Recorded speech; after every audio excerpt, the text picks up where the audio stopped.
এটা হবে এরকম? দেখছেন, যাবো কই, এদেরকে নিয়ে যাবো কই?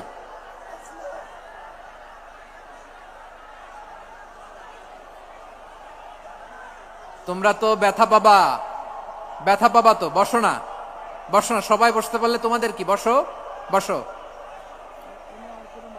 এটা এটা এটা আমি এখন পরিকল্পিত কিছু হতে পারে এই ধারণাও করতে হবে আমাদের। লক্ষ লক্ষ মানুষ বসে আছে, তোমরা একটু শান্ত হবে না? হ্যাঁ, বসো। আর 2টা মিনিট একটু কোঅপারেট করো, 2 মিনিট, 2 মিনিট একটু কোঅপারেট করো। জি জি পুলিশ ভাইরা, হ্যাঁ আস্তে আস্তে, জি বসে বসে যাবে, হ্যাঁ ঠিক আছে। 2 মিনিট, 2 মিনিট। এই বিভাগে আমার আর আসা হবে না, আমি একবারই তো আসলাম, সো যা বলার তো আমি এখনই বলতে হবে। এমন না যে আমি আবার সুনামগঞ্জে আসবো, হবিগঞ্জে আসবো। খুবই গুরুত্বপূর্ণ কয়েকটা কথা আমি রাখবো তোমাদের সামনে। বসো, শেষ করে দিব, এই তো আর 10 মিনিট সময় আছে আমার হাতে। বসো, মাশাআল্লাহ, এই ঠিক আছে, বসো বসো বসো। প্রিয় ভাইয়েরা, উদউ ইলা সাবিলি রাব্বিকা বিল হিকমা, আমরা হিকমতের সাথে দাওয়াতি কাজ করতে চাই। হিকমা মানে কি? হিকমা মানে হচ্ছে knowledge plus common sense equals to হিকমা। আল্লাহর দেয়া কোরআন সুন্নাহ এবং আপনার কমন সেন্স দুইটাকে একসাথে মিক্স করলে এটা প্রজ্ঞা হিসেবে রিফ্লেক্ট করে। শুধু কোরআনের আয়াত মুখস্থ করলেই হবে না, হাদিস মুখস্থ করলেই হবে না, এটা কিভাবে উপস্থাপন করতে হবে সেটাও জানার দরকার আছে না নাই? কি বলতে হয়, কতটুকু বলতে হয় সেটাও জানার দরকার আছে না নাই? সেটার নাম হচ্ছে হিকমা, প্রজ্ঞা। এই প্রজ্ঞার সাথে, বিচক্ষণতার সাথে আমাদেরকে দাওয়াতি কাজ করতে হবে। বিষ্ণু ইসলামের দাওয়াতি কাজের পন্থা দুই একটা শেয়ার করে আলোচনার ইতি টানবো ইনশাআল্লাহ। হ্যাঁ পেয়েছি, আর হাত দেখানো লাগবে না, বসো বসো। আমি মেহেরবানি করে ড্রোন কভারেজ আপাতত বন্ধ করতে বলবো, আপাতত সরিয়ে ফেলেন। ড্রোন দেখলেই সবাই হাত দেখায়, হ্যাঁ চলে যাক। আমার দিকে তাকান, মাশাআল্লাহ, এই তো ঠান্ডা হয়ে গেছে। হ্যাঁ এদিকে তাকাও। আমার প্রিয় ভাইরা,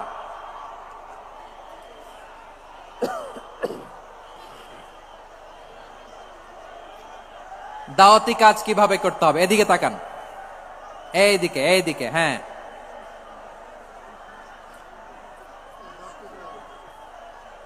এইদিকে তাকান, এইদিকে, ঠিক আছে। দাওয়াত দিতে হবে গ্রাজুয়ালি। তাকিয়েছেন আমার দিকে, তাকিয়েছেন সবাই, মাশাআল্লাহ, ভেরি নাইস অডিয়েন্স, মাশাআল্লাহ। গ্রাজুয়ালি দাওয়াত দিতে হবে, একবারে সব না। অনেকে নতুন দিনে ফিরে আসে, আজীবন খারাপ কাজ করেছে, অন্যায় অবিচার জুলুম করেছে, তার জন্য দিনে ফেরার রাস্তা খোলা আছে না নাই? সে যখন ইসলামে আসে একবারে আপনি সব চাপিয়ে দেবেন না। নতুন কেউ দিনে ফিরেছে, ইসলাম মানতে চায়, আপনি যদি বলেন তোর 5 ওয়াক্ত নামাজ পড়তে হবে, রোজা রাখতে হবে, তাহাজ্জুদ পড়তে হবে, তোর দাড়ি নাই কেন, তুই তো জাহান্নামে যাবি, এরকম অনেকে বলে কি বলে না? বলা যাবে না, এগুলো বলবেন না। দাওয়াত দিতে হবে গ্রাজুয়ালি, ধীরে ধীরে মানুষকে বোঝাতে হবে।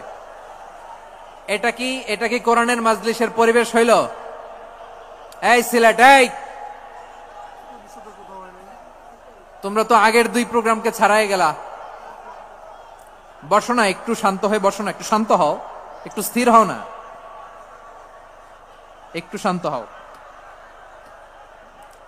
না। শান্ত হয়ে যাচ্ছে, হ্যাঁ ঠিক আছে। তোমাদেরকে বারবার থামানোর কথা বলা না লাগলে আমি এখন আখিরি মোনাজাত দিয়ে যেতে পারতাম। ডেফিনেটলি আমরা এখন মোনাজাতে মুভ করতে পারতাম।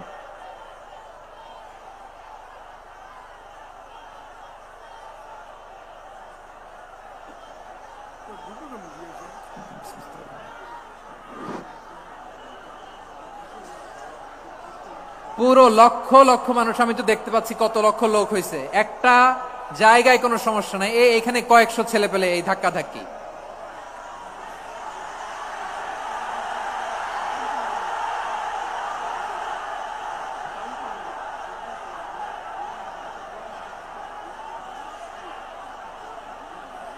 না নিজে শুনতে পারতেছো, না অন্যকে শুনতে দিচ্ছ, না আমাকে বলতে দিচ্ছ।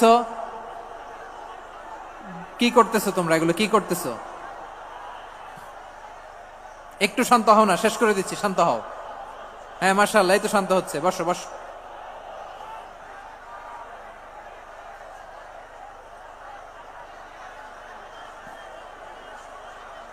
ঠিক আছে, হ্যাঁ ঠিক আছে, না শান্ত হয়ে যাবে, শান্ত হয়ে যাবে, মাশাআল্লাহ।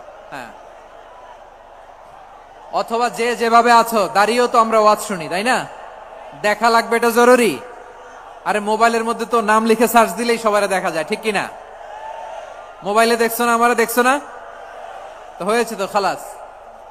বসার জায়গা পেলে বসো, না পেলে দাঁড়াও, দাঁড়িয়ে শোনো। হ্যাঁ থাকো, এইভাবে থাকো, খালাস। কয়েক মিনিট একটু থাকো, থাকো। আলহামদুলিল্লাহ, হ্যাঁ অনেক শান্ত হয়েছে।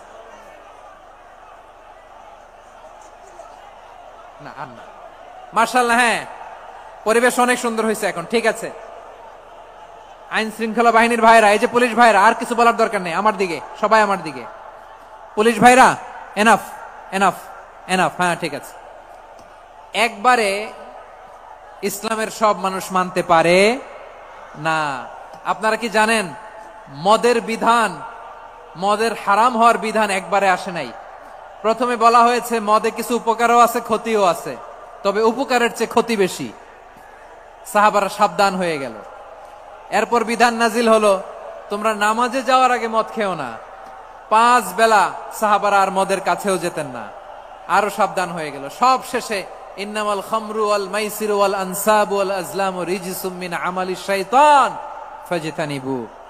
মদ, জুয়া এগুলো শয়তানের কাজ, এগুলো থেকে বিরত থাকো। সবাই মদ খাওয়া থেকে একেবারে বিরত রইল। মদের মটকা হাড়ি ভেঙে সবাই মদিনার রাস্তায় ঢেলে দিল। মদের পানিতে পুরো মদিনার অলি গলি সয়লাভ হয়ে গেল। বলেন সুবহানাল্লাহ। তাহলে মদ কি একবারে হারাম হয়েছে? প্রিয় সিলেট, আওয়াজ করে বলেন, মদের বিধান, হারাম হওয়ার বিধান, এটা কি একবারে হয়েছে? কেউ যদি ইসলাম মানতে চায়, একবারে তাকে সবকিছু চাপিয়ে দেয়া যাবে না। আমাদের কাছে অনেকে আসে, আয়সা বলে, হুজুর আমার মেয়েটা পর্দা করে না, হুজুর পর্দা করে না, ওর জন্য দোয়া করেন। তা আমি বলি বয়স কত? বলে 22। তো 22 বছর বয়সে আগে কি করছেন? আগে পর্দা করাইছেন? না, করাই নাই। তো এখন তো আর হবে না। এখন তাকে আস্তে আস্তে বুঝান যে মা শালীন পোশাক পরো, একটু শালীন, যেমন আছে তেমনই থাকো, শালীন পোশাক। শালীনে অভ্যস্ত হলে বুঝান, মারে একটু মাথায় কাপড় দাও, একটু হেজাব করো। ওইটাতে অভ্যস্ত হয়ে গেলে এরপরে তাকে নেকাবের দিকে আপনি আহ্বান করেন। ওইটাতে অভ্যস্ত হয়ে গেলে হাত মোজা, পা মোজা যদি করতে চায়, এইভাবে গ্রাজুয়ালি আগাতে হবে। প্রিয় ভাইয়েরা, সবচেয়ে গুরুত্বপূর্ণটা আগে, তারপরেরটা পরে। জি ঠিক আছে। সিলেট, আজকে কি করছো এটা মনে থাকবে। আল্লাহুম্মা আমিন। রব্বানা যালামনা আনফুসানা ওয়া ইন লাম তাগফির লানা ওয়া তারহামনা লানাকুনান্না মিনাল খাসিরিন। রব্বানা آتنا في الدنيا حسنة وفي الآخرة حسنة وقنا عذاب النار. اللهم أعنا على ذكرك وشكرك وحسن عبادتك. اللهم إنا نسألك الهدى والتقى والعفاف والغنى. اللهم اجعل القرآن العظيم ربيع قلوبنا ونور صدورنا وجلاء أحزاننا وذهاب همومنا وغمومنا، وجعله شفيعنا يوم الحساب، وارزقنا تلاوته آناء الليل وأطراف النهار. ربنا تقبل منا إنك أنت السميع العليم، وتب علينا يا مولانا إنك أنت التواب الرحيم. سبحان ربك رب العزة عما يصفون، وسلام على المرسلين، واجعل آخر كلامنا عند الموت لا إله ইল্লাল্লাহু মুহাম্মাদুর রাসূলুল্লাহ সাল্লাল্লাহু